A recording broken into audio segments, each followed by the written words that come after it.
नमस्ते दोस्तों, कैसे हैं आप। आशा करती हूँ आप सभी अच्छे होंगे। मैं कीर्ति खन्ना और आप मेरे साथ देख रहे हैं हॉरर साइट 1111। तारीख 29 दिसंबर 1972।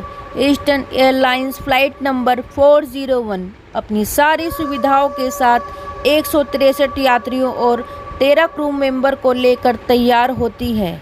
सारे क्रू मेंबर यात्रियों को बैठाकर अपनी जगह पर बैठ जाते हैं और जरूरी सूचना दे दी जाती है। फ्लाइट टेक ऑफ के लिए तैयार हो जाती है। लिम के कैप्टन, जो 55 साल के बॉब लॉफ्ट होते हैं, जिन्हें फ्लाइट उड़ाने का सिर्फ 30,000 घंटे का तजुर्बा होता है, उनके साथ उनका एक को पायलट भी होता है। साथ ही फ्लाइट इंजीनियर डॉन ड्रैपो भी अपने तजुर्बे के साथ फ्लाइट में मौजूद होते हैं। 9:20 पर फ्लाइट न्यूयॉर्क के जापान केनेडी एयरपोर्ट से फ्लोरिडा के मियामी एयरपोर्ट के लिए उड़ान भर देती है। सभी यात्री अपना अपना हिसाब से प्लेन की यात्रा को एंजॉय कर रहे होते हैं और क्रू मेंबर्स उनकी सेवा में लगे होते हैं। सभी कुछ ठीक चल रहा होता है। फ्लाइट करीब 2 घंटे की उड़ान पूरी कर चुकी होती है और अब फ्लोरिडा भी आ ही गया था। एयरपोर्ट से कुछ दूर पहले ही फ्लाइट के कैप्टन खुद को लैंडिंग के लिए तैयार करने लगते हैं। फ्लाइट में लैंडिंग के लिए जरूरी सूचना देते हैं, लेकिन किसे पता था कि ये जरूरी सूचना कभी सच्चाई तक नहीं पहुंच पाएगी। अब क्या था, फ्लाइट एयरपोर्ट के पास पहुंच चुकी थी। सब अपनी अपनी मंजिल तक पहुंचने का इंतजार कर रहे थे। सभी के चेहरे पर खुशी झलक रही थी। तभी लैंडिंग के लिए को पायलट ने लैंडिंग गियर को खोलने के लिए लीवर को नीचे की तरफ दबाया, क्योंकि इस लीवर की मदद से ही लैंडिंग गियर को खोला या बंद किया जाता है। और जब लैंडिंग गियर खुलता है तो सामने की स्क्रीन पर एक ग्रीन इंडिकेटर जलने लगता है। पायलट ने लीवर को नीचे तो कर दिया, लेकिन अपनी आंखों के सामने उसने जो देखा वो बहुत ही डरावना था। उसने देखा कि सामने की इंडिकेटर वाली ग्रीन लाइट जल ही नहीं रही है। उसने इस बात की जानकारी जल्द से जल्द अपने कैप्टन को दी। कैप्टन बॉब लॉफ्ट ने जब ये देखा तो उनके भी होश उड़ गए, क्योंकि इस इंडिकेटर के ना जलने का मतलब है कि आगे की लैंडिंग गियर अभी ओपन नहीं हुआ है। इसके बाद कैप्टन बॉब ने खुद अपने हाथों से लीवर को फिर से ऊपर नीचे किया, लेकिन लाइट तब भी ऑन नहीं हुई। इसकी जानकारी उन्होंने तुरंत एयरपोर्ट के कंट्रोल यूनिट को दी, जहां तब तक नीचे आना शुरू हो गया था। उसे कुछ ही मिनट्स में लैंड भी करना था, लेकिन जब एयरपोर्ट यूनिट को इस बात का पता चला तो उन्होंने कैप्टन से कहा, जहाज को जल्द ही 2000 की फीट की ऊंचाई पर ले जाइए और उसे ऑटो पायलट मोड पर डालकर खुद चेक कीजिए कि आगे की लैंडिंग गियर के साथ क्या हुआ है। जैसे कंट्रोल यूनिट की सलाह थी, इसलिए डरे हुए कैप्टन ने वैसा ही किया। जहाज को 2000 फीट की ऊंचाई पर ले जाकर उसने उसे ऑटो पायलट मोड में डाल दिया। इसके बाद जहाज इंजीनियर साहब कैबिन में पहुंचते हैं और इंडिकेटर को देखते ही उन्हें लगता है शायद इंडिकेटर ही खराब हो गया है। इसलिए वो पूरा इंडिकेटर खोल के चेक करते हैं, लेकिन वो बिल्कुल सही होता है। कहीं से कहीं तक भी कोई कमी नहीं थी। आखिर ये हो क्या रहा था, कुछ समझ में नहीं आ रहा था।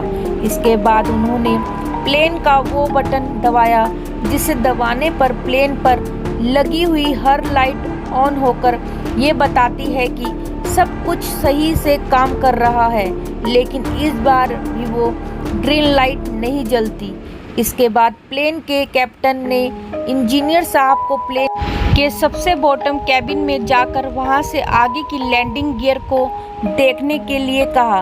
इंजीनियर तुरंत प्लेन के बॉटम कैबिन में पहुंचे। इधर 10 मिनट का समय बीत चुका था और प्लेन ऑटो पायलट मोड में था। साथ ही वो धीरे धीरे नीचे भी आने लगा था, जिसका पता किसी को नहीं था।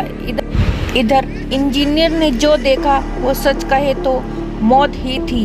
उन्होंने देखा पीछे के लैंडिंग गियर को तो खुल गए हैं, लेकिन आगे के लैंडिंग गियर अभी भी बंद हैं, जिसके बिना लैंडिंग पॉसिबल ही नहीं। तभी अचानक प्लेन और नीचे आने का कारण आउट ऑफ कंट्रोल होने लगा और उसमें बैठे यात्री परेशान होने लगे। सारे क्रू मेंबर्स उन्हें शांत करने में लग गए थे। प्लेन करीब 1000 फीट की ऊंचाई पर आ गया था। इसे देखकर कैप्टन को लगा कि प्लेन यदि और नीचे आ गया तो टकरा जाएगा, इसलिए वो प्लेन को 180 डिग्री मोड़ने की कोशिश करने लगे, लेकिन ये कोशिश उनकी कामयाब नहीं हो पाई और प्लेन बड़ी बुरी तरह से जमीन से जा टकरा और क्रैश हो गया। आप समझ सकते हो उसकी गहराई। क्रैश प्लेन जब जमीन से टकरा रहा था तो उसकी स्पीड करीब 350 किलोमीटर प्रति घंटा थी, जिस वजह से जहाज के टुकड़े टुकड़े हो गए थे, जिसमें 101 लोगों की जान चली गई थी और 75 लोगों को जिंदा बचा लिया गया था। जहाज का मलबा एयरपोर्ट के करीब 30 किलोमीटर दूर जा गिरा। यहाँ से शुरू होती है वो भूतीय घटना, जिसकी वजह से 401 को भूतीय फ्लाइट कहा गया था। हुआ कुछ यूं कि फ्लाइट के बाद में एक और ईस्टर्न एयरलाइंस फ्लाइट टेरिस्टार 318 में न्यूयॉर्क से मियामी के लिए उड़ान भरती है। उड़ान भरने के बाद फ्लाइट की होस्टेस मैरी सारे यात्रियों की सुविधा का ध्यान रखते हुए फूड स्टोर की तरफ जाने लगती है, लेकिन उसने ओवन से कुछ निकालने के लिए जैसे ही अपना हाथ बढ़ाती है तो उसके सामने एक डरावनी सी शक्ल आ जाती है, जिसकी आंख हिल रही होती है। ये देखकर मैरी चिल्लाने की कोशिश करती है, लेकिन उसकी आवाज़ ही नहीं निकल पाती, पर वो इस सब को नज़रअंदाज करती है। लेकिन जैसे ही मैरी अपना हाथ दोबारा ओवन की तरफ बढ़ाती है और वो चेहरा फिर से सामने आ जाता है और अपने होठों को हिलाकर कुछ कहने की फिर से कोशिश करने लगता है। मैरी तुरंत वहाँ से भाग जाती है और जाकर फ्लाइट इंजीनियर से सारी बातें कहती है, लेकिन इंजीनियर को पहले ही ये बात मजाक लगती है। लेकिन जब वो मैरी के साथ कोई स्टोर में जाता है तो वो भी वहाँ वही देखते हैं जो मैरी बोल रही थी, एक डरावना चेहरा जो कुछ कहने की कोशिश कर रहा था। इस बार उस चेहरे से आवाज़ आती है और वो चेतावनी देता है कि कुछ ही देर में फ्लाइट में आग लग जाएगी। इतना कहते ही वो चेहरा वहाँ से गायब हो जाता है। मैरी को कुछ समझ में नहीं आता, लेकिन इंजीनियर ने उस चेहरे को पहचान लिया था। ये वही चेहरा था फ्लाइट 401 में मारे गए फ्लाइट इंजीनियर डॉन ड्रैपो का। जब मैरी और फ्लाइट इंजीनियर ये बात सभी क्रू मेंबर्स को बताते हैं तो उन्हें उनकी बातें बकवास लगती हैं। वो हंसने लगते हैं, लेकिन उसके तुरंत बाद फ्लाइट के कैप्टन को लगता है कि इंजन ठीक से काम नहीं कर रहा था, इसलिए उस फ्लाइट को मेक्सिको से मोड़कर वापस न्यूयॉर्क की तरफ ले जाते हैं, जहां फ्लाइट लैंड कराने के लिए सभी पैसेंजर को एयरपोर्ट पर इंतज़ार करने को कहा जाता है। इसके बाद इंजन को रिपेयर किया जाता है, उसके बाद उसे चेक करने के लिए कहा जाता है और बिना पैसेंजर के उड़ाया जाता है। लेकिन इस जहाज़ जैसे ही उड़ान भरता है वैसे ही इसके लेफ्ट साइड के इंजन में आग लग जाती है, जिसे देख लोगों के होश उड़ जाते हैं। मैरी और फ्लाइट इंजीनियर को सिर्फ डॉन ड्रैपो की बातें याद आ रही थी। उसके बाद सभी क्रू मेंबर्स को भी भरोसा हो जाता है कि मैरी जो कह रही थी वो सही कह रही थी, और अगर वो इस फ्लाइट में बैठे रहते तो सारे पैसेंजर और क्रू मेंबर्स मारे जाते। यही वजह थी कि उस फ्लाइट को द गोस्ट फ्लाइट 401 के नाम से जाना जाने लगा था। बाद में जब 318 की जांच हुई तो पता चला कि इस फ्लाइट का ज़्यादातर हिस्सा फ्लाइट 401 का मलबे से ही बनाया गया था और वो ओवन भी फ्लाइट 401 का ही था, जो कि काफ़ी हद तक हैरान करने वाली बात थी। एक तरह से कहा जाए तो उस भूत की वजह से वहाँ काफ़ी लोग फ्लाइट क्रैश में मरने से बच गए।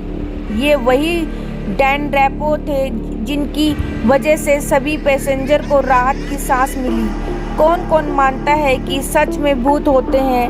मैं तो मानती हूँ, और आप कमेंट बॉक्स में अपनी राय ज़रूर बताना दोस्तों। मिलते हैं नेक्स्ट वीडियो में, तब तक के लिए बाय बाय।